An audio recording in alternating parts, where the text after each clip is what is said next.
So my most viewed video on this channel, with a whopping 2.5 million views as of this second, is the 10 best Nintendo Switch games worth playing. If you thought I wasn't gonna do another one of those videos, you're insane. But honestly, I really love free games. I'm now realizing how dumb it is to say that out loud, because who doesn't love free games? I've made 2 of those videos now, so 20 free games on Switch, and believe it or not, after looking into the eShop the last few days, I found another 10. So 30 free games on Switch worth playing. You can buy a Switch and play at least 30 games that are good without having to pay a penny. That's not a bad deal. Alright, so you're probably very excited to find out what 10 games you're gonna be downloading today without having to pull your wallet out. So let me shut up. I'm just gonna say real quick, I don't want to go down to that comment section and see all the comments being like, oh, you forgot Warframe. Oh, you forgot Fortnite. I've already talked about those in the other 2 videos, as well as 18 other games. Believe me, after this video today, I've talked about every free game on Switch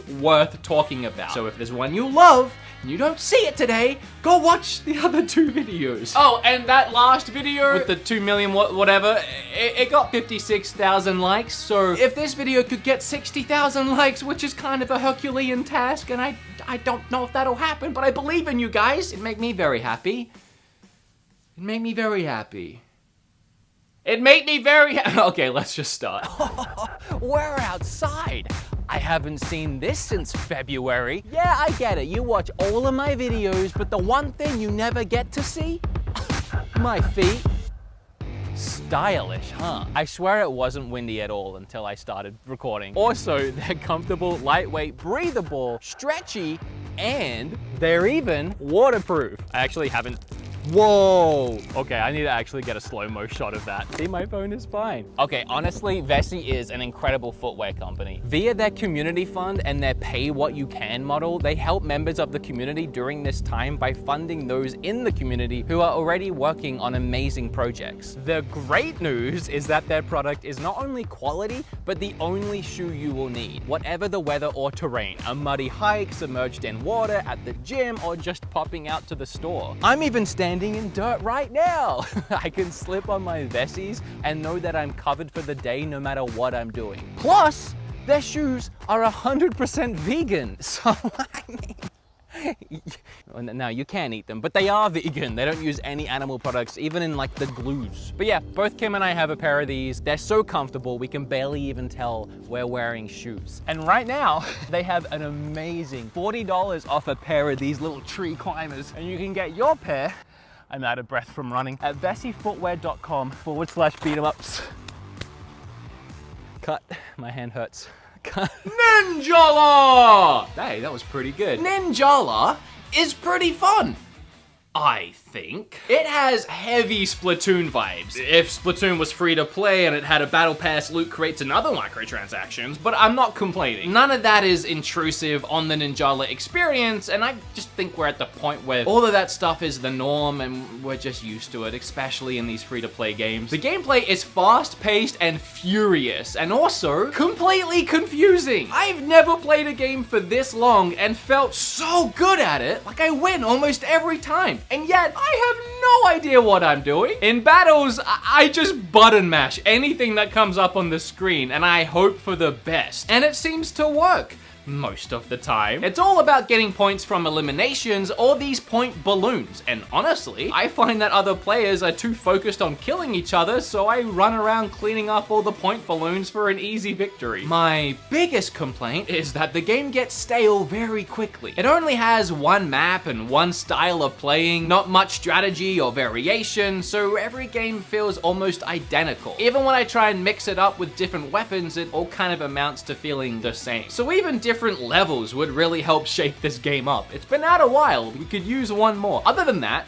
really fun free game. I'm not sure when Fantasy Strike punched its way onto the eShop for free, but honestly, I kind of really like this fighter. Visually, it looks pretty nice, and it controls really smooth. It has 12 unique characters, from a magic paintbrush lady to a freaking panda bear. All of it's free. All the characters are free, and I mean free. Not you start with 2 or 3 and have to pay for more. No, they're all free. This game is It's all free. There's no catch. I'm still waiting for the catch. An interesting concept in this fighter is that the grapple can be countered by just not pressing anything. I mean it. Let go of the controller if someone tries to grapple you and you'll do this like big ultimate devastating counter move. I kind of like it. It really helps limit how much opponents try and spam the grapple move, as if you time it wrong, it can really backfire. If I had paid for this game, I may have complained about how it doesn't really bring much new to the genre, but considering it's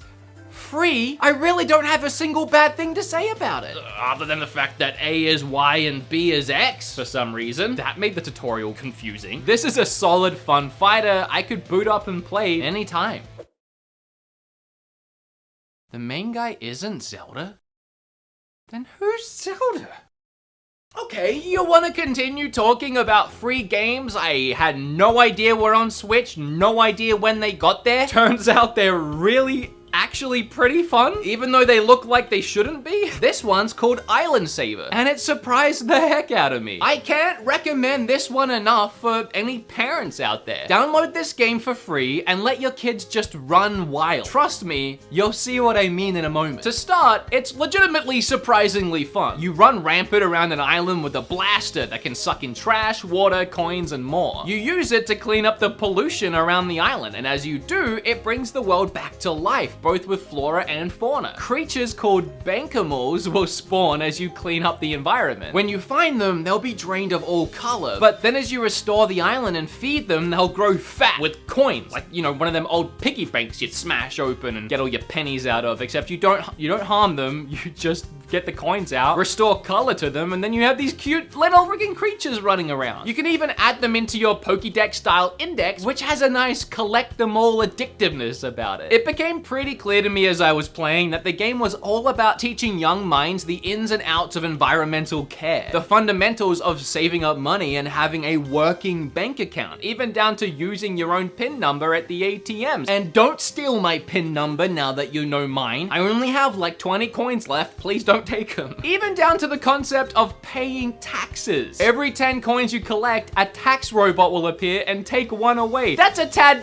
too realistic, if you ask me, but it's done in a very cute way. What I love is that the game does a fantastic job at being educational, but in a very fun way. It doesn't cram any of these concepts down your throat. Rather, those concepts actually add to the experience, and at the core of all of it, it's just a cute little game about saving animals. And look at these red pandas, they're so cute! Red panda is legitimately my favorite animal, I'm not kidding. Whenever I go to a zoo and I discover they have red pandas, spend like an hour trying to find them in the trees, they hide up there, you never see them. If you haven't seen a red panda, you think that's cute in the game, Google red panda right now, pause the video and come back. See? How cute! Filming at 2 a.m. doesn't matter if I film middle of the day, 2 a.m. Texas, it's but hot, like 100 degrees outside in the middle of the night. How does that make sense? How do you people live here? I don't get it, I don't get you people. And I'm from Australia. Rogue Company. Y'all may know I recently made a video playing Rogue Company with a bunch of my friends. And we had a really great time. And while that video was sponsored, I'm saying that right now, non-sponsored. I legitimately really love this game. So rather than just playing it in a video, I wanted to also do an actual solid review. Hey buddy, you wanna come here? Aw, but you miss me. Hi-Rez. Okay, he runs away immediately when I do that. There he goes, he doesn't like it. Hi-Rez, the publisher of this title, has already done a load of amazing work on the Switch, bringing games like Paladins, Realm Royale, and Smite to the platform. They just have this console figured out. All their games play smooth and are visually impressive. Rogue Company, at a clean, crisp 60 FPS, is no different. It's a 4v4 third-person shooter that plays like a mix between Counter-Strike and games kind of sorta like Overwatch. It currently has 12 characters, with more to come, each with their own passive and active abilities. For example, Lance's passive has her auto reload when she dodge rolls, which is crazy OP in my opinion, and her active gives her a huge speed boost. You have healers, defenders, attackers, and more to mix up your offensive or defensive strats. There are 2 game modes currently, Demolition, which is my favorite game mode. Each round you have 1 life, and it's your task to wipe out the other team or set or defuse the bomb. I don't know why I did that. These matches get super intense and have a load of strategy behind them. Or you can just play Strikeout, which is a team lives mode, and wail away with guns and abilities. In between rounds, you use the cash you earn to level up your loadout, and it's just so smooth and fun to play. I sank a ton of hours into this one already, and knowing me and my addictive personality, I'm sure there'll be a lot more hours to come.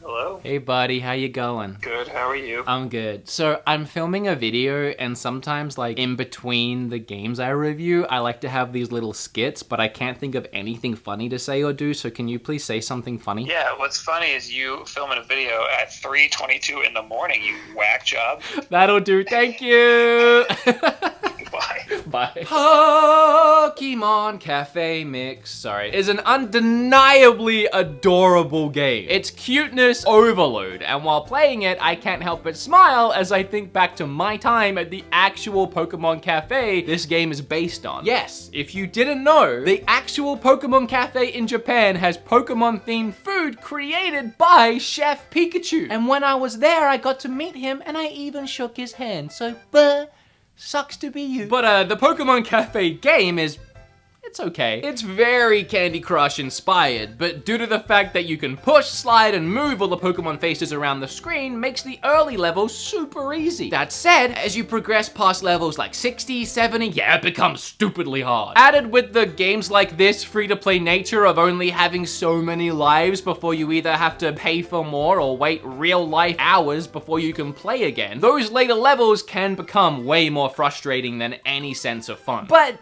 overall, this one is pretty light on its paywall restrictions, with the casual player probably never really even running into any issues at all. I'd say the game is better suited to a younger crowd, as I didn't find it super engaging, but hey, certainly cute. And you can still collect Pokemon, and they wear little chef outfits, and they have like different abilities, and they're so cute.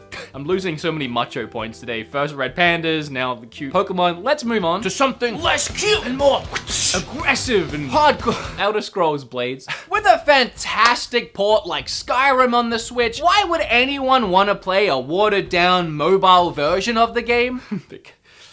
Because it's free. In Elder Scrolls Blades, you have a home village, and it's your job to rebuild it back to its former medieval glory. This aspect of the game is honestly pretty fun. You can upgrade things like the stores with your gold to get access to more upgrades. And how do you get gold, you may be asking, if it wasn't apparent to anyone already? By going on missions and dungeon crawls. There's no world exploration in Blades like there would be in Skyrim. Just accepting missions and loading into dungeons, but that's fine, and it works within this concept. While you're out there and you hit a battle, you get locked into a 1v1 hack and slasher battle mode. You can attack by using ZL and ZR. You can also guard and use special attacks using other buttons. It's all about placing your hits from high to low and breaking defenses and that kind of thing. On mobile, you used your finger and you did the big swipes instead. It was kind of more accurate, but I also kind of prefer having actual controls, especially since we're on a console now. Weirdly, they removed motion controls, even though the Switch could do it. Okay. Interestingly, there's also an online 1v1 player versus player battle mode, so it's free. Visually, it's very similar to Skyrim on Switch, but like a bit worse. And many people have claimed there's a huge paywall that you hit at a certain point and you can't progress without dishing out the dosh. Bear that in mind as you play the game. You know how at the top of this video, I talked about how I made 2 of these videos already and those had 20 games? Well, as it happens, I'm running pretty low on like the good ones to talk about. So let me save you some time and put a bad one on the list. Let's have a look at Tennis 1920. It's bad. Yeah, so it's Tennis on the Switch, and I actually downloaded it a little excited because I thought maybe, you know, I assumed I would be using the Joy-Cons to hit the, no, there's none of that. It's just left stick to move and right stick to knock that bad boy back. There might be more to this game, but it's so ugly and bland and bad. With confusing menus and, disturbingly long necks. All their necks are really long. No, thank you. Moving on. Well, this one's pretty straightforward. Jump Rope Challenge, a strange Nintendo developed and published game. It features a crudely drawn rabbit and has you mimicking a jump rope with the Joy-Cons. That's it. That's the whole game. That's okay. I'm not judging. I'm really not judging. My voice just went really high. The game tracks your daily progress as you hit the daily goal of 100 jumps. Or you can increase the limit all the way up to 3,000 jumps. I was confused. I was baffled by this, so I looked it up on Wikipedia, the world's most reliable source of information. And the game was apparently developed by a small group to keep active at home during shelter-in-place orders of the COVID-19 pandemic. That's a little bit of history. Then also, I don't know if anyone else has thought of this, but this technically makes Mr. Bunny here a canon Nintendo character. Jump Rope Rabbit for Smash? This technically could happen.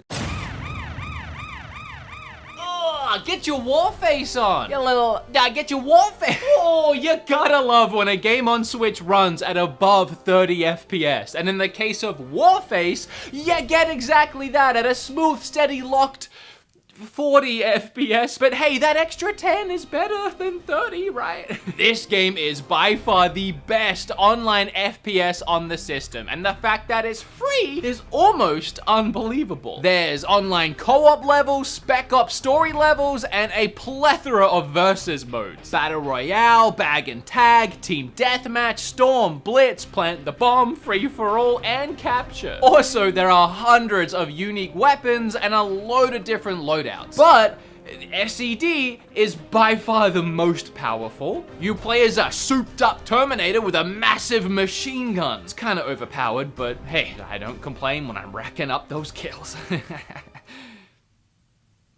Yeah, sure, there's still no Call of Duty on the Switch, and I have no idea why, but this is the next best thing, so go play it. I also played this one on my channel in a full video with both Kevin Kenson and Spawnwave, so go and watch that video if you want to see more of the game. Okay. All right, look, you gotta level with me here, you little nitpickers. You gotta let me have this next one, okay? There is only 52 items listed under free games on the eShop. That leaves like 12 we haven't talked about, and that includes like the Nintendo Online service and some just games that they're bad. Even for free, they're bad. So I've talked about all of the games worth mentioning, believe me, which left me when I was writing this video at 9 games. And I couldn't have the title 9 free. No, that messed up my OC. I need 10. It's a nice round number. So, Wolfenstein Youngblood Trial Edition is technically completely free. Yeah, the entire 30-hour adventure shooter is free to play. If someone else you already know has the game already and invites you to play the game with them via Buddy Pass. So yeah, you know, you don't need to buy the game to play it, you just need to have a friend who already has the game. It's also listed under the free-to-play section, so assuming you'll let me have this one, Youngblood is a spin-off game to the recent Wolfenstein sequel. And while it can be some fun to play in co-op, I actually don't like this game very much, and I finished it. So don't get me wrong, all the fun gameplay the series has become known for is here, and in many ways improved. But there is little to no story, world building, or direction in this spin-off title. You get a little itsy-bitsy cutscene at the start, then it's 25 to 30 hours of linear backtracking through levels and blowing up bad guys until the end of the game where you hit one more itsy-bitsy cutscene and then credits. It's not bad, it's just a game. It's just another game. It's not one you have to play, it's there. And actually, bringing a buddy along via the free pass is the only way I really recommend playing this. I could not imagine struggling through this mess on my own. That said, we covered so many great free games today, but I wanna know which was your favorite, or if you have a favorite free game that wasn't on this list, feel free to leave it down below. I really do like making these videos because it's fun and highlighting these free-to-play games, and then now you guys can spend the rest of the day probably playing a game for free you'd never heard of before because of my video. That's fine. I like that. I like the idea of that, and I hope you guys like these videos as well. Again, please like the video if you did enjoy it. If it helped you out, subscribe if you want more of these videos. Remember to check out today's sponsor as well. The links for that will be down below. And now with all this filming video crap out of the way, I can go play some more jump rope challenge. Okay, bye. What a lame way to end the video. Bye.